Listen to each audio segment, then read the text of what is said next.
one of our viewers is somebody I went to high school with. Okay? Their grandparents were Americans. Why should they care what happens to these people?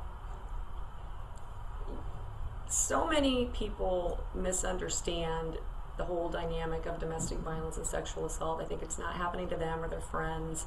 People are astounded when they learn that the neighbor down the street, a friend of a friend, somebody they go to church with, has been a victim and has not been empowered to get the help or to speak out.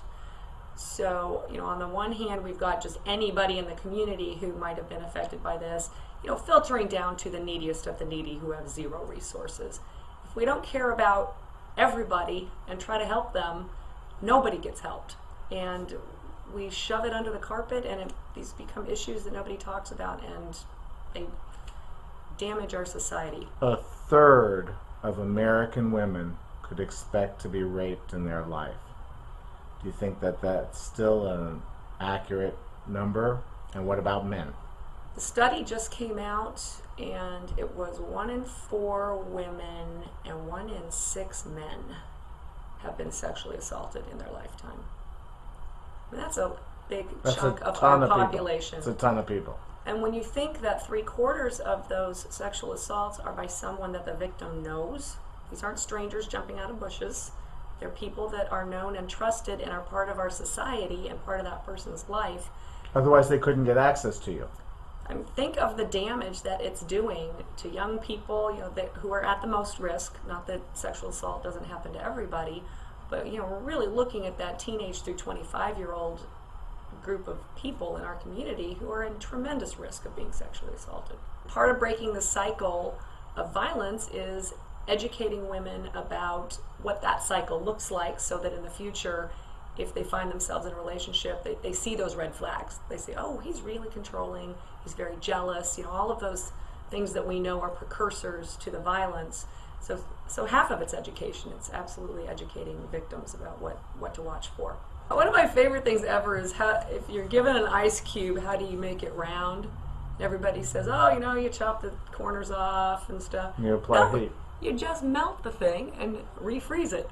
But that's, to some extent, I wish we could do that as a society. Let's just melt the whole thing down and build it from scratch instead of trying to work in this infrastructure we have sometimes.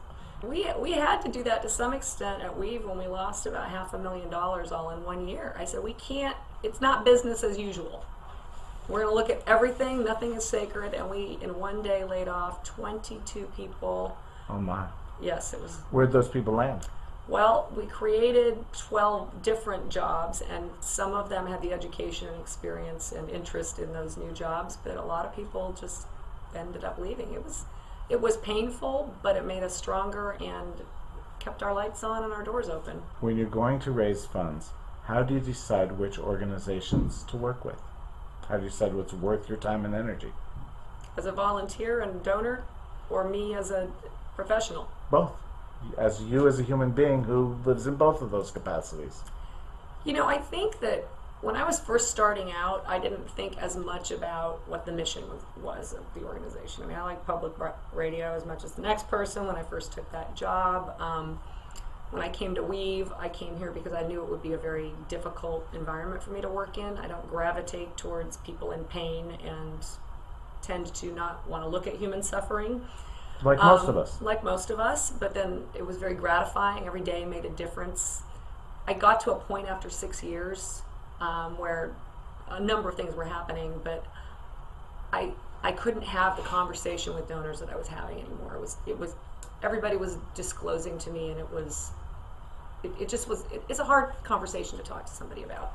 So I went back to public radio, where it's all about, I like to listen to NPR, and everybody's. I like the world. It's all about me and what I like to listen to on the radio. It's a different conversation, different donor conversation, and I liked that for a while. It was nice to get away from pain and suffering and people giving because they were assaulted, that sort of thing.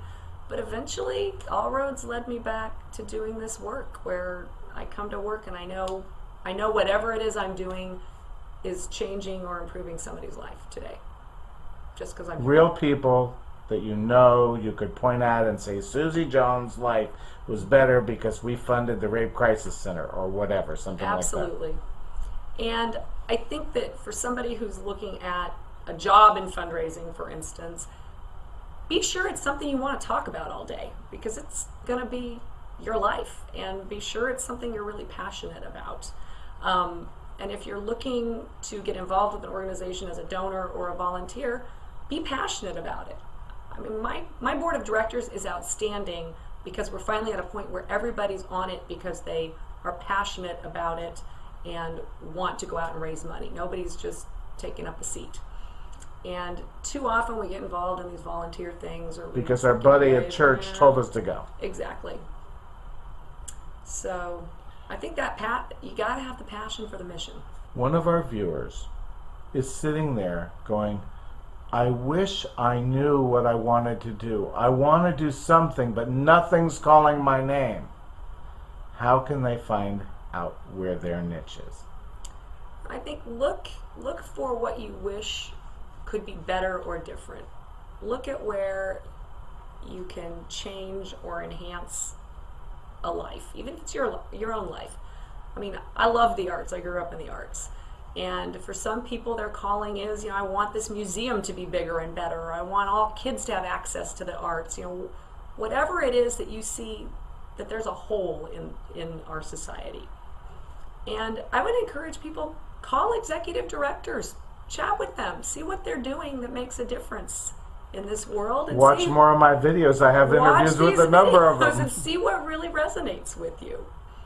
And align yourself with an organization that is making a difference, is using its money well, is transparent, and has a big vision for something that you can sign on with. You can sign on with.